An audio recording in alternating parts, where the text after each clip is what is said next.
ملے ٹائمز میں خوش آمدید۔ امریکہ اور ایران کی جنگ کو لے کر سسپینس بڑھتا جا رہا ہے۔ سیز فائر کی مدت ختم ہو چکی ہے، جنگ دوبارہ شروع ہوگی یا نہیں ہوگی کوئی اپڈیٹ سامنے نہیں آئی ہے، لیکن ایران کے ایک بیان نے پوری دنیا کی نیند اڑا دی ہے اور پھر پوری دنیا میں ہلچل پیدا ہو گئی ہے۔ دراصل ایران کی آرمی نے ایک بیان جاری کر کے کہا کہ جنگ دوبارہ امریکہ کے ساتھ شروع ہو سکتی ہے اور ایران کی آرمی پوری طرح امریکہ اور اسرائیل کے حملوں کا جواب دینے کے لیے تیار ہے۔ آپ الجزیرہ کی ہیڈ لائن کو دیکھ سکتے ہیں، مڈل ایسٹ نے خبر شائع کی ہے۔ خود ایران کی تسنیم نیوز ایجنسی نے اس خبر کو شائع کیا ہے کیونکہ 1 مئی کی رات کو 12 بجے سیز فائر کی مدت پوری ہو جاتی ہے اور اس کے بعد ابھی تک سیز فائر کے ایکسٹینڈ ہونے کی خبر سامنے نہیں آئی ہے۔ کل یہ رپورٹ بھی سامنے آئی تھی کہ رات کو ایران نے باضابطہ اپنے ایئر ڈیفنس سسٹم کو ایکٹیویٹ کر دیا تھا اور 30 منٹ سے زیادہ تک کنٹینیو ایکٹیو رہا ان کا ایئر ڈیفنس سسٹم۔ اس کے بعد ان کی فوج لگاتار چوکنا ہے، بیدار ہے۔ امریکی صدر ڈونلڈ ٹرمپ نے کل 2 بیان دیا تھا۔ پہلے کہا تھا کہ ایران کے ساتھ بات چیت آگے جاری رہے گی، پھر دوبارہ ان کا بیان سامنے آتا ہے کہ ایران نے جو نیا پروپوزل بھیجا ہے وہ اس سے مطمئن نہیں ہے، سیٹسفائیڈ نہیں ہے اور جنگ دوبارہ شروع ہو سکتی ہے۔ ایران کی طرف سے بیان سامنے آ رہا تھا اور کہا گیا تھا کہ ہم بات چیت کے لیے تیار ہیں، آگے بات چیت جاری رکھیں گے۔ ایران کے فورن منسٹر عباس عراقچی کا بیان بھی یہی سامنے آیا تھا، لیکن اب تازہ بیان ایران کی آرمی کا یہ ہے کہ امریکہ کے ساتھ جنگ دوبارہ شروع ہو سکتی ہے اور ہم پوری طرح جنگ لڑنے کے لیے امریکہ اور اسرائیل کو جواب دینے کے لیے تیار ہیں۔ ایک اور ابھی ہیڈ لائن الجزیرہ نے اپنی ویب سائٹ پر لگایا ہے جسے آپ اسکرین پر دیکھ سکتے ہیں کہ U S Iran diplomacy in danger. امریکہ اور ایران کے درمیان جو بات چیت چل رہی ہے وہ فی الحال خطرے میں ہے اور وجہ یہ ہے کہ لبنان پر اسرائیل نے پوری شدت کے ساتھ حملہ شروع کر دیا ہے۔ فی الحال اسرائیل اور لبنان کے درمیان سیز فائر کا دور جاری تھا، لیکن سیز فائر کے دوران بھی اسرائیل نے لگاتار لبنان پر حملہ کیا ہے اور آج سب سے زیادہ خطرناک طریقے سے لبنان پر اسرائیل نے حملہ کیا ہے، کئی علاقوں کو تباہ کر دیا ہے، 10 سے زیادہ کی ہلاکت کی خبر سامنے آ چکی ہے۔ ادھر حزب اللہ نے بھی اسرائیل کی فوجوں پر حملہ کیا ہے اور ساؤتھ لبنان میں جہاں جہاں اسرائیل کی فوج ہے اس کو حزب اللہ نے نشانہ بنایا ہے۔ کل کی رپورٹ یہ تھی ٹائمز آف اسرائیل کی کہ حزب اللہ کے حملے میں 10 سے زیادہ اسرائیلی فوج شدید زخمی ہوئی، اس سے ایک دن پہلے بھی 8 سے زیادہ اسرائیلی فوج زخمی ہوئی۔ آج بھی ٹائمز آف اسرائیل نے رپورٹ شائع کی ہے کہ حزب اللہ نے ڈرون سے اسرائیلی آرمی پر حملہ کیا ہے، لیکن آج کی رپورٹ میں اسرائیلی آرمی کے زخمی ہونے کی رپورٹ سامنے نہیں آئی ہے، نہ یہ دعویٰ کیا گیا ہے۔ اب معاملہ بہت سیریس ہو چکا ہے۔ ادھر ایران کے ایک اور بیان نے یونائٹڈ عرب امارات کے لیے مشکل کھڑی کر دی ہے اور اس رپورٹ کو شائع کیا ہے وال اسٹریٹ جرنل نے۔ امریکہ کا ایک بہت ہی مشہور اخبار ہے وال اسٹریٹ جرنل، اس نے ایک رپورٹ شائع کی ہے کہ ایران نے سعودی عرب کے حکمرانوں سے اور عمان کے حکمرانوں سے باضابطہ یہ بتا دیا ہے کہ اگر امریکہ نے ایران پر حملہ کیا تو جوابی کارروائی کرتے ہوئے ایران یونائٹڈ عرب امارات کو نشانہ بنائے گا، اس پر حملہ کرے گا۔ مڈل ایسٹ آئی نے بھی وال اسٹریٹ جرنل کی اس رپورٹ کو تفصیل سے شائع کیا ہے، آپ اسکرین پر دیکھ سکتے ہیں، جس میں ایران نے صاف صاف باضابطہ سعودی عرب کو بتایا ہے اور عمان کو آگاہ کیا ہے کہ امریکہ اگر ایران پر حملہ کرے گا تو ایران جوابی کارروائی کرتے ہوئے یا امریکہ سے اس حملے کا بدلہ لیتے ہوئے یونائٹڈ عرب امارات کو نشانہ بنائے گا، اس کی عمارتوں پر حملہ کرے گا، اس کے ایئرپورٹ کو ٹارگٹ کرے گا اور ایران کہہ رہا ہے کہ اس نے باضابطہ سعودی عرب کو اور عمان کو یہ بتا دیا ہے، یہ آگاہ کر دیا ہے۔ وال اسٹریٹ جرنل کی رپورٹ میں یہ بھی دعویٰ کیا گیا ہے کہ ایران سعودی عرب اور یونائٹڈ عرب امارات کے بیچ میں ہونے والے اختلاف کا فائدہ اٹھا رہا ہے۔ ایران کو اچھی طرح پتہ ہے کہ ان دنوں سعودی عربیہ اور یونائٹڈ عرب امارات کے درمیان رشتے اچھے نہیں چل رہے ہیں، یہ دونوں آپس میں ایک دوسرے کے خلاف لڑ رہے ہیں، کئی معاملوں میں دونوں ایک دوسرے کے دشمن بن چکے ہیں اور اس کا سیدھے سیدھے ایران فائدہ اٹھانا چاہتا ہے کیونکہ ایران امریکہ پر حملہ کر نہیں سکتا۔ امریکی فوجی اڈے سعودی عرب میں بھی ہے، قطر میں بھی ہے، اسی طرح بحرین میں بھی ہے، کویت میں بھی ہے، عراق میں بھی ہے، جارڈن میں بھی ہے، ترکی میں بھی ہے، لیکن اب ایران کا عزم یہ ہے، منصوبہ یہ ہے کہ दोबारा जब जंग शुरू होगी तो ईरान सिर्फ यूनाइटेड अरब इमारात में अमरीकी फ़ौजी अड्डों को निशाना बनाएगा। उसके अलावा यूनाइटेड अरब इमारात का जो एसेट्स है, उनके जो टावर है, उनके जो इंफ्रास्ट्रक्चर हैं, या वहाँ जो गैस फील्ड है, जो ऑयल रिफाइनरी है, उसको निशाना बनाया जाएगा।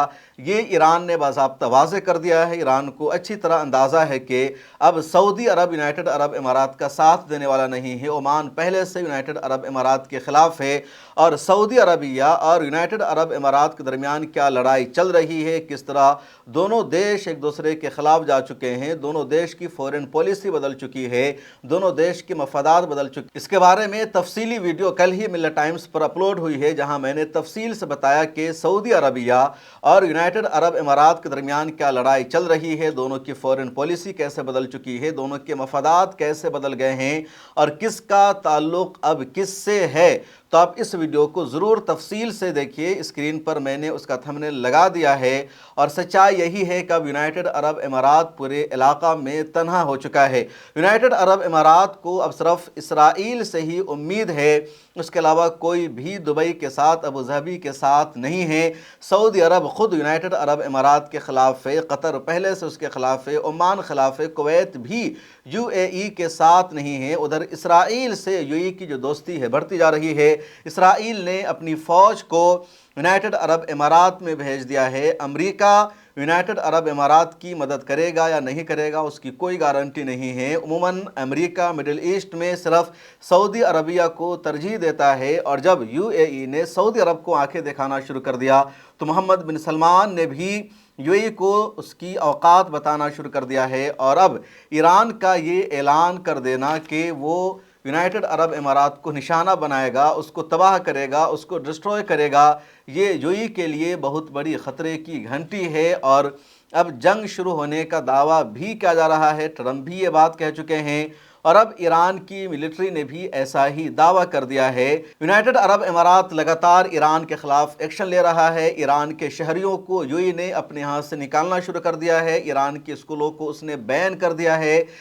यूनाइटेड अरब इमारात में रहने वाले किसी ईरानी के नाम में अगर हसन या हुसैन पाया जाता है, उसके ख़िलाफ़ भी एक्शन लिया जा रहा है। बल्कि आम शहरी जो UAE में रहते हैं और उनके नाम का पार्ट अगर हसन या हुसैन है, उसको भी शक की निगाहों से देखा जा रहा है, उसकी जांच और पड़ताल की जा रही है।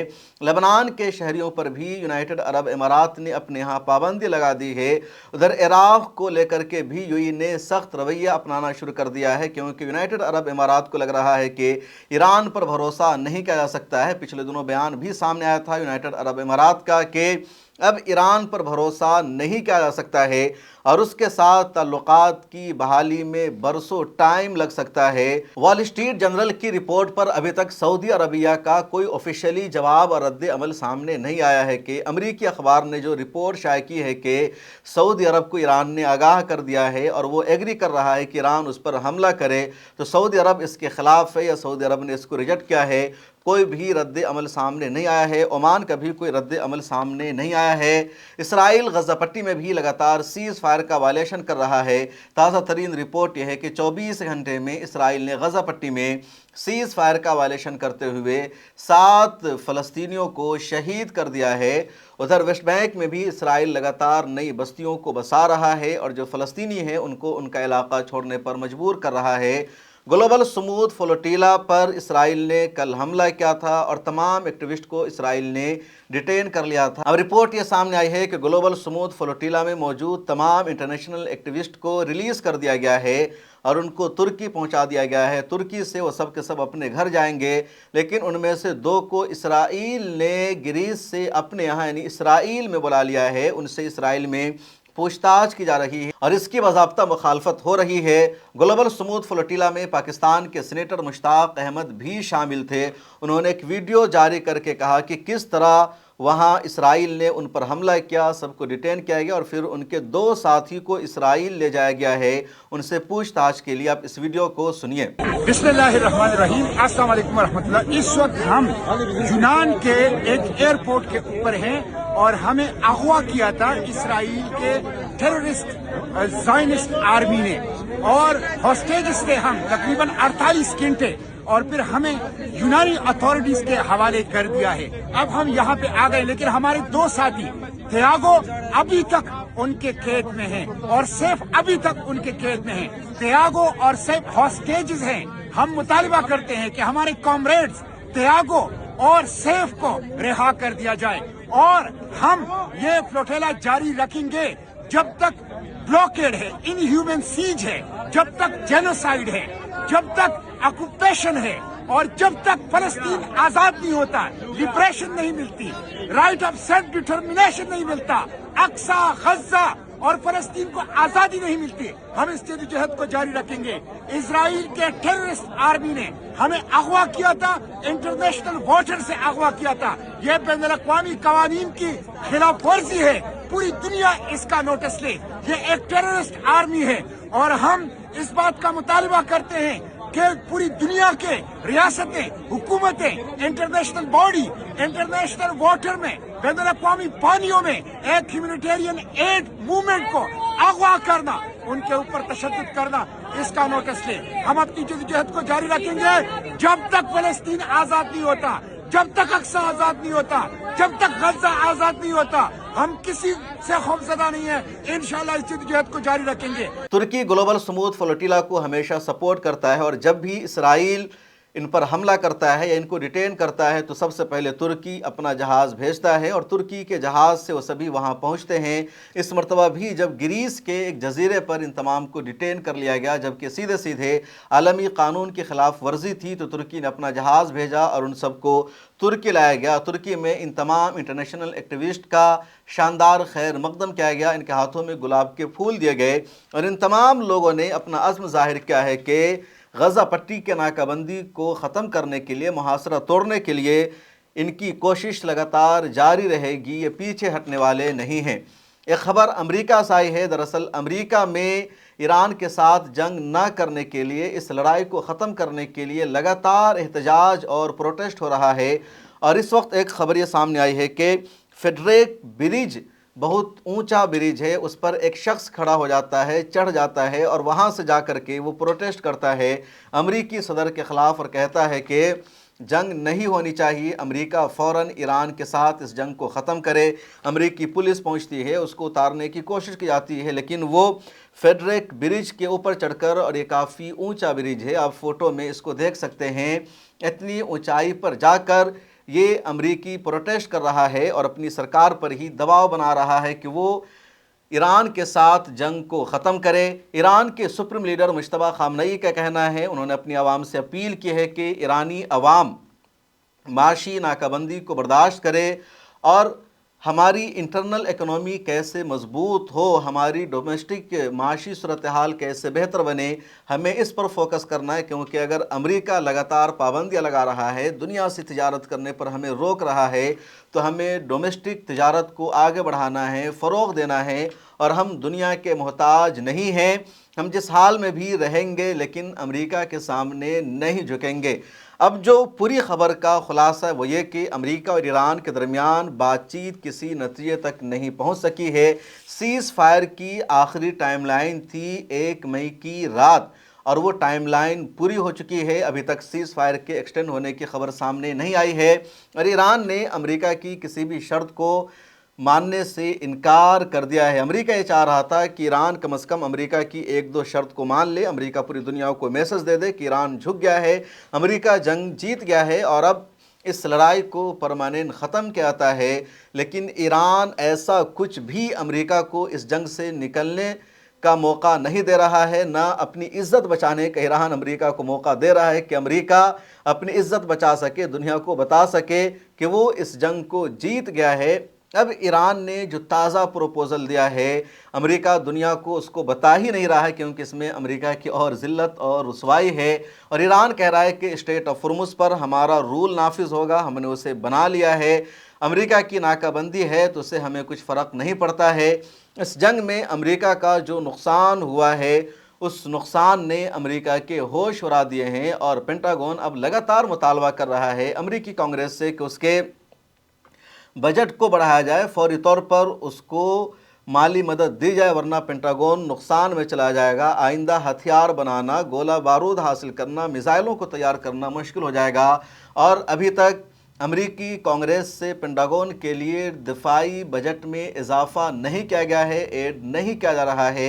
ये अमेरिका की सबसे ज़्यादा मुश्किल है क्योंकि $100 अरब से ज़्यादा का खर्च हो चुका है सिर्फ 2 महीने की लड़ाई में, और अमेरिका की इकोनॉमी का सबसे बड़ा नुकसान है। पूरी दुनिया भी मान रही है कि अमेरिका की मईशत अब कमज़ोर हो रही है, चीन बढ़ता जा रहा है और इस जंग ने अमेरिका के होश उड़ाकर रख दिए हैं। अगर ये जंग 1 साल तक जारी रही तो फिर अमेरिका कंगाल भी हो सकता है और अमेरिका का जो माशी नुकसान होगा वो अमरीकी बर्दाश्त नहीं कर पाएंगे। दुनिया का वर्ल्ड ऑर्डर एक तरह से तब्दील हो जाएगा। जिस तरह अभी डॉलर का तसल्लुत है, गलबा है, पेट्रो डॉलर ने जिस तरह पूरी दुनिया के इकोनॉमी के निज़ाम को जकड़ रखा है वो भी ख़त्म हो सकता है। इस वीडियो में इतना ही। आपसे गुजारिश है, मिलत टाइम्स की मेंबरशिप ले लीजिए, ज्वाइन के बटन पर क्लिक कीजिए या डिस्क्रिप्शन में जाइए, हमारी वेबसाइट का लिंक मौजूद है, क्लिक कीजिए। 99 या 299 कोई भी एक प्लान ले लीजिए। आपसे ये भी गुजारिश है कि यहाँ एक चैनल को मैंने कोलैब किया है, ये मेरा ही चैनल है, मेरे नाम से, शम्स तबरेज़ कासमी के नाम से। यहाँ मैंने मुस्लिम ममालिक की तारीख़ पर एक्सप्लेनर वीडियो बनाना शुरू किया है और पहली वीडियो आ चुकी है लेबनान की हिस्ट्री पर, तो आप उस वीडियो को ज़रूर देखिए, चैनल को सब्सक्राइब कर लीजिए, अपना फीडबैक दीजिए कि क्या इस तरह की हमें वीडियो बनानी चाहिए या नहीं बनानी चाहिए। आगे उस वीडियो का जो इंट्रो है वो भी आप देखिए। 1918 से पहले लेबनान नाम का कोई मुल्क नहीं था। आज का जो लेबनान है वो मुल्क शाम का, सीरिया का हिस्सा था। नवंबर 1918 में फर्स्ट वर्ल्ड वार मुकम्मल हो जाती है और इस जंग के मुकम्मल हो जाने के बाद जो आलमी ताकतें थी उन्होंने खिलाफत उस्मानिया के इलाकों पर कब्ज़ा करना शुरू कर दिया। खिलाफत उस्मानिया के तहत दुनिया भर के जो बड़े बड़े मुस्लिम ममालिक थे उन सबको मुख्तलिफ मुल्कों में, टुकड़ों में तकसीम कर दिया गया और किसी इलाके पर ब्रिटिश एम्पायर ने कब्ज़ा कर लिया, किसी को फ्रांस ने अपनी कॉलोनी बना लिया। मुल्क शाम के भी कई इलाके कर दिए गए। मुल्क शाम का एक इलाका जो फ़लस्तीन कहलाता था उसको ब्रिटिश एम्पायर ने यहूदियों के हवाले कर दिया इसराइल बनाने के लिए।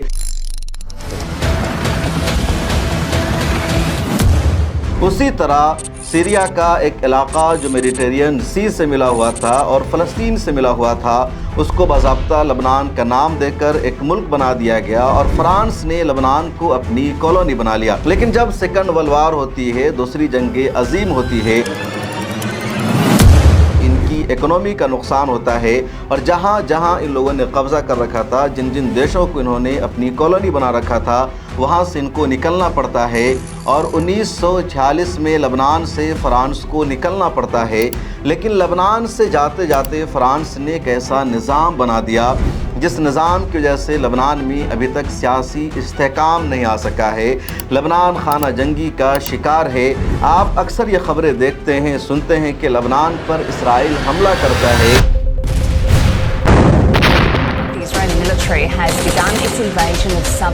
और इसराइल के हमलों का जवाब लेबनान की आर्मी नहीं देती है, वहाँ की पुलिस नहीं देती है, बल्कि लेबनान की सरकार और हुकूमत भी चुप रहती है। लेबनान की तरफ से अपने मुल्क की हिफाजत के लिए हिज़्बुल्लाह लड़ती है।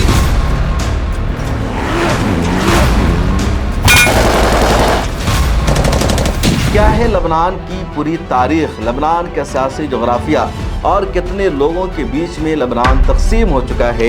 इस वीडियो में लेबनान की पूरी तारीख़ को जानेंगे, समझेंगे।